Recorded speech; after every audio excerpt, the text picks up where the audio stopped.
YouTube, this is Steve from Average Joe's Fantasy Football, and I've got your latest running back dynasty rankings for the 2025 season. Of course, this is after free agency, NFL draft, and all that fun stuff that has happened this offseason to kind of get you guys ready, whether it be a startup league or you're just trying to make some plays happen and trades going on before the season starts. Let's jump right into it.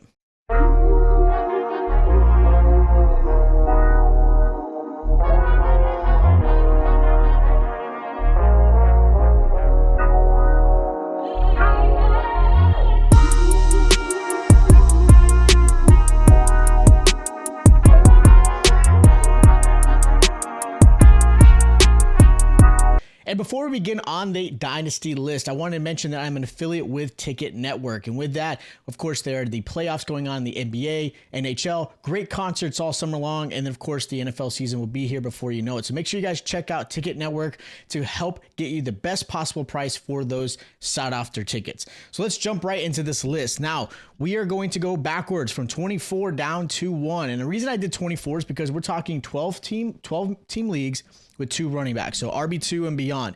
Now, this list may be a little different than probably others you have seen.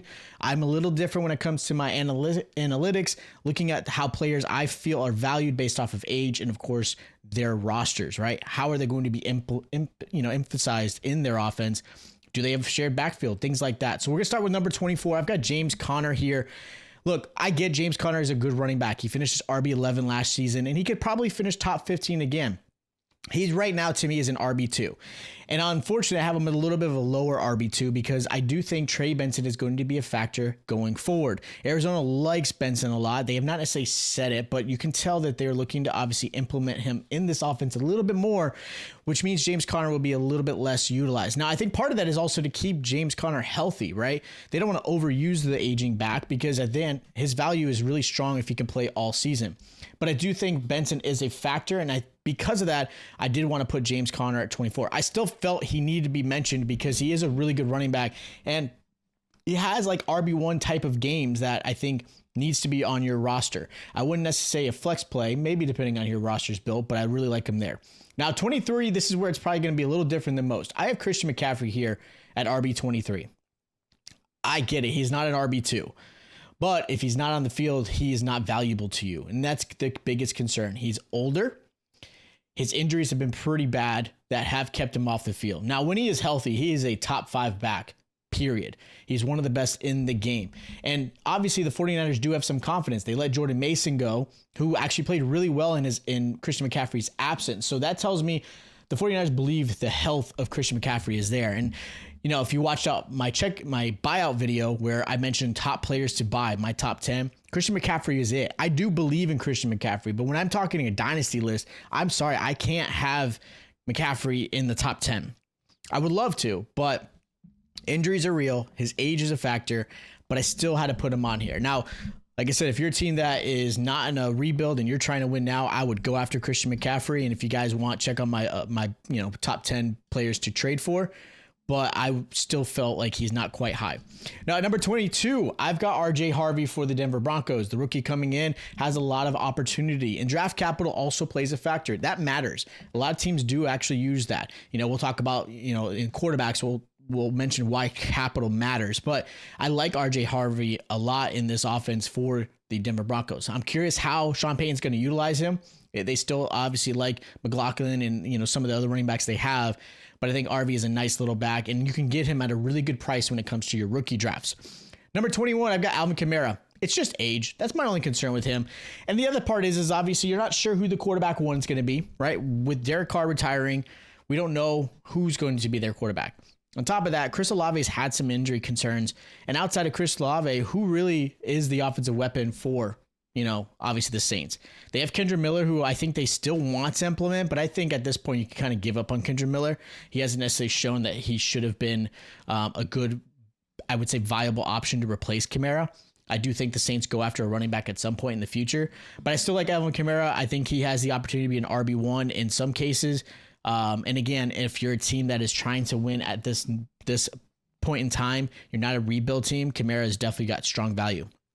Now, number 20 is my first kind of, I guess, difference between a lot of other content creators or companies. I've got Travion Henderson at number 20. And I understand the value of where he got drafted. I understand what he was able to do in college. With Stevenson still being for the Patriots, that offensive line still needing some work. You still got a second year in Drake May. There's still a lot of questions. Now, Vrabel is going to run the ball. He's a defensive-minded coach. I understand that. But I do think he's going to utilize both running backs, so Ramondre and Henderson. And with that said, I do still think Henderson's got some value.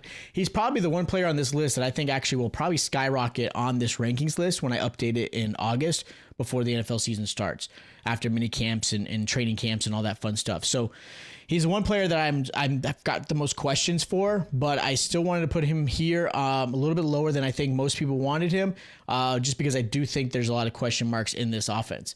Now, number 19, I've got Kenneth Walker. I love Kenneth Walker. I had high hopes for Kenneth Walker. The only downside is Kenneth Walker has been injured pretty often, and because of that, Zach Charbonnet has been able to take a lot of opportunities in this offense, and with that, there's a new offensive scheme. There's obviously Charbonnet possibly still being a big factor, which is what scares me with Kenneth Walker. Look, you have to be kind of very truthful to yourself when it comes to some players. I know names have value and I know they hold sometimes, but right now with Kenneth Walker's injury issues and with Zach Charbonnet really kind of expanding in this offense, unfortunately, Kenneth Walker is an RB2 at this point. He's not an RB1. I can't put him any higher than where he's right now. And he may actually end up dropping a little bit lower depending on how some of these players are during the season. Now, number 18, I got Chuba Hubbard, who I talked up highly last season. If you watched any of my content and followed me, Chuba Hubbard, I thought was in a great opportunity to really shine. The only concern is they signed him. I thought that was great news for him. And he finished his RB14 last season, so he was just fringe RB1. But then you add Rico Dowdle. That kind of was, I'm not sure why. Like, he was 1,000-yard back last season for the Dallas Cowboys, and he really started to shine towards the end of the season. And now you put him on an offense that is probably going to utilize as their pass-catching back, which means Chuba Hubbard's not going to have the same opportunities as he did last season. So I do have some concerns there, but he is still a really good running back. I couldn't take him off the list. Number 17, I got Caleb Johnson for the Pittsburgh Steelers. The opportunity is there for him to really kind of take over this backfield. I know they have Jaylen Warren, who I thought Jaylen Warren's value was going to skyrocket. I almost put him on this list, but with Caleb Johnson being there, who I think is a slight better back, I had to kind of put him in there. And I have a little bit higher than probably some people because I do think he is going to end up being the RB1 for this Pittsburgh team. And realistically, when it comes to your rookie drafts, his value is really, really strong. I've seen him maybe late first round in some drafts that I've been in. I was able to get him in early to mid second round in a few drafts. I think his value is really kind of that early second round option when it comes to really your rookie drafts. But I really like Caleb Johnson going forward. I think number 17 is a perfect spot for him. Now, number 16, I got Joe Mixon for the Texans. The biggest thing for him is going to be his age. Look, he finished last season as RB17. So RB16 is kind of, I think, fair to him. He's not as explosive as he once was. I do think this offense is going to lean more towards a Stroud offense. They're going to be passing. They drafted some more wide receivers this past offseason. You still got Nico Collins, one of the best wide receivers in the league. Tank Dell maybe when he comes back healthy. You got Jet Mechie, you've got Xavier. I mean, there's just so many passing options that I think, unfortunately, Joe Mixon kind of gets to the back burner and doesn't have the same value. So again, RB16, I think that's a pretty fair shot for him. Now, RB15, I got Quinshawn Judkins for the Browns, and I think this is going to be an opportunity for him to really take over the backfield. I know they still have Ford. I still think that Quinshawn, coming from a shared backfield, is going to still think the opportunities are still going to be there for him. And with this Browns offense, I think they are going to utilize the running backs. I think both of them as well. So with that said, I do love this option for Judkins. I would love to put him in the top 10, but I'm not quite there yet because I'm not sure how this Browns offense really will be. And again, when training camps and depth charts and all that start to kind of really shake up right before the season starts, I'll update this list. He's another one that I like, Henderson, that might go up a little bit more because they both came out of this draft as one of the best the better running backs coming into the NFL. Just landing spots weren't crazy good for me. Number 14, this is probably going to be another one that I'm going to get some heat on, and I'm okay with taking it because I feel like I'm right in this one. I've got Breece Hall at number 14. He's RB14 right now for me, and a lot of it is just the concern of the new coaching staff. Aaron Glenn had kind of made it a pretty fair assessment on his team. And he's really kind of just going at this as a clean slate, giving everyone an opportunity to really shine and really improve and show him that they deserve this roster spots. And I think Breece Hall is their RB1. I think he should be treated as RB1. And I would love to have Breece Hall on my roster if I can. And I think this is a great opportunity to get him at a really good price, because realistically, Breece Hall is the talented running back. But with the offense changing, Aaron Glenn talking about a three-headed monster in this backfield. He likes Braylon Allen. He likes Isaiah Davis. That makes me nervous for Breece Hall. Now, Breece Hall is 2 years removed from his ACL injury, so that is a good news, and I think that's going to be even better. Usually it takes 2 years removed for a back to get back to where they were. So I think Breece Hall is a nice little steal. I think if you can get him at a really good price, I would go for it, because I think a lot of people have heard the news or at least feel the same way that Breece Hall is possibly going to be in a shared backfield, which is why I have him as a fringe RB. Like, he's a top RB2, possibly RB1, maybe depending on how things go out this offseason. Number 13, I've got Chase Brown, who did finish RB10 last season. So he's a right on the cusp of an RB1. And the reason I don't have him at the RB1 spot and the top RB2, I think in the lineups here, is because I think there are just some other running backs that have kind of just come into the NFL, or I think will have a better situation. And that's the biggest reason. It's not because Chase Brown's a bad back. I think he's a great back. And I think with Chase Brown, a healthy, Higgins and a Chase, and obviously an upright Burrow, right, with the offensive line getting better, I do think Brown's going to shock. It could be a top 8 back. But I think right now he's my top RB2 going into the offseason and going into training camps and things like that. So I love him at RB13. Now, RB12, I've got Derrick Henry. I get he finished RB4 last season, and I get he's probably going to finish in the top 8 to 5 again this season. But when you're looking at Dynasty, you've got to play the plus factor. You got to start looking at not just this season, but what are we looking at in the future? How many more years do we have of these running backs? And Derrick Henry might have 2 to 3 really solid years, and that's about it. And so when it comes to a roster that you're building, or maybe you're doing a startup, you got to think about those factors. And that's why I have him as my lowest RB1 at this point at number 12, because he is a top back, and he will be a guy that, again, I think I mentioned in my trade now video, Derrick Henry is someone you want on your roster, but at this point when it comes to startups or dynasty, I've got him a little bit lower. Now, number 11, I got Josh Jacobs, a little younger back. He finished his RB6 last season. He's a really good running back. I do think this Packers offense changes a little bit. I think they're going to go into a more passing type of offense. You've got Jordan Love, years into his career now. You've got a new wide receiver in Golden. You still have Christian Watson and Dobbs and Wicks and Jaden Reed. I mean, you've got a plethora of wide receivers. You got 2 really good tight ends. So I do think this is going to be Jordan Love's show to really kind of be, this is this team.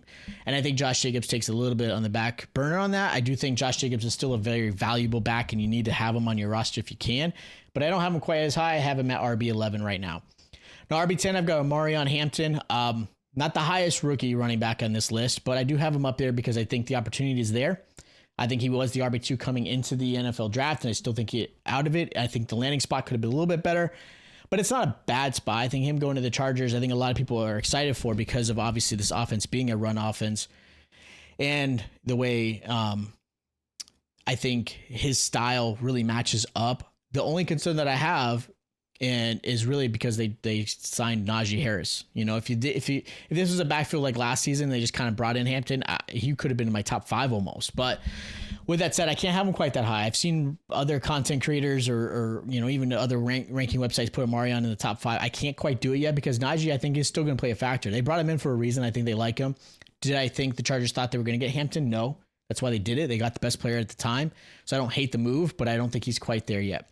At number 9, I got Bucky Irving. I'm one of the biggest Bucky Irving fans. I think he was amazing coming in out of college, and I had him a lot of shares of him last season.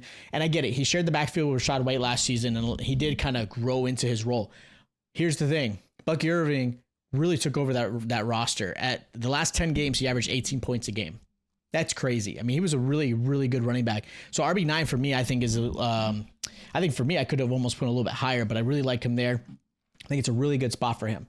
Now, number 8, I've got Jonathan Taylor for the Colts. Look, Jonathan Taylor has obviously had some issues. He's been injured a few times in the last few years, and he's kind of burned some people, especially when it comes to redraft, right? You drafted him high, and then he ends up not playing most of the season. But I still have him. I still have some hopes for him. If he's healthy, he's one of the best backs in the game.